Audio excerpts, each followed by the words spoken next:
ကျွန်တော်ဒီနေ့ပြောပြပေးတော့ကျွန်တော် data လွှဲနည်းကိုကျွန်တော်ပြောပြပေးတော့မှာပေါ့နော်ဘာဖြစ်လို့လဲဆိုတော့ကျွန်တော်ဒီ data လွှဲနည်းကိုလာမင်းနေကြလို့ကျွန်တော်ဒီနေ့ဒီဗီဒီယိုလေးနဲ့ကျွန်တော် share လေးလုပ်ပေးလိုက်တာပေါ့နော်ကျွန်တော်ပထမဆုံးအနေနဲ့ကျွန်တော် Telenor အတန်အကြောင်းလေးကျွန်တော်ပြောပြပေးသွားမယ်နော်ကျွန်တော်အိမ်တော့မှာ data လွှဲရင်တော့ star 909 star 4 star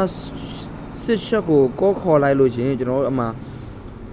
MB ရွေးချယ်ရင်တော့ပေါ်လာလိမ့်မယ်เนาะကျွန်တော်အမှ MB ထည့်လိုက်ပါ955 1000ပြီးရင်ကျွန်တော်တို့ sum ဆိုတာဆက်နေပါ sum ဆိုတာဆက်နေပြီးရင်เนาะကျွန်တော်တို့အမှဖုန်းနံပါတ်ထည့်ရင်ပေါ်လာပါလိမ့်မယ်ကျွန်တော်တို့လွှဲချင်တဲ့ဖုန်းနံပါတ်ကိုအမှရိုက်ထည့်ပေးလိုက်ပါเนาะပြီးရင်เนาะ sum ဆိုတာထပ်ပို့လိုက်ပါဒါဆိုရင်တော့ကျွန်တော်ပြီးပေါ့เนาะကျွန်တော်ဒုတိယတစ်ခုအနေနဲ့တော့ကျွန်တော် mind တဲ့အကြောင်းလေးပြောသွားခြင်းနဲ့เนาะကျွန်တော် mind ထဲမှာဆိုရင်เนาะကျွန်တော်966 star 966 star ပြီးရင် MB ထည့်ပြီးရင် star ပြီးရင်ဖုန်းနံပါတ်ထည့်ပြီးကျွန်တော် call ခေါ်လိုက်ရင်တော့ဒါကျွန်တော်ရပါပြီเนาะကျွန်တော်ဖုန်းနံပါတ်နေရာမှာတော့ကျွန်တော်တို့လွှဲချင်တဲ့ဖုန်းနံပါတ်ကိုထည့်ပေးရပါမယ်เนาะ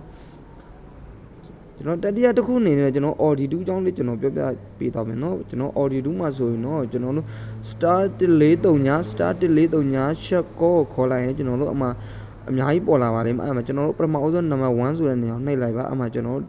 data လွှဲရန်ဆိုပြီးအမှကျွန်တော်တို့အစင်လိုက်ပြပါလိမ့်မယ်ကျွန်တော်အမှပဲတော့ဝယ်လိုက်ပါကျွန်တော် MPT မှာဆိုတော့ကျွန်တော် MPT ကတော့မရဘူးပေါ့နော် MPT မှာကျွန်တော်တို့ဖုန်းပေထိန်နဲ့တခါတည်းပဲ MB လွှဲလို့ရပါတယ်နော်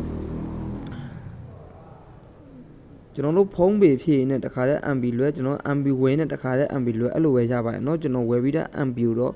MPT မှာလွှဲလို့မရပါဘူးနော်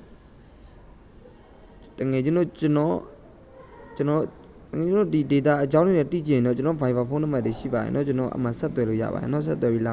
မေးလို့ရပါတယ်ကျွန်တော်ရဲ့ဒီဗာလဲကျွန်တော် comment ပေးပြီးမေးလို့ရပါတယ်เนาะ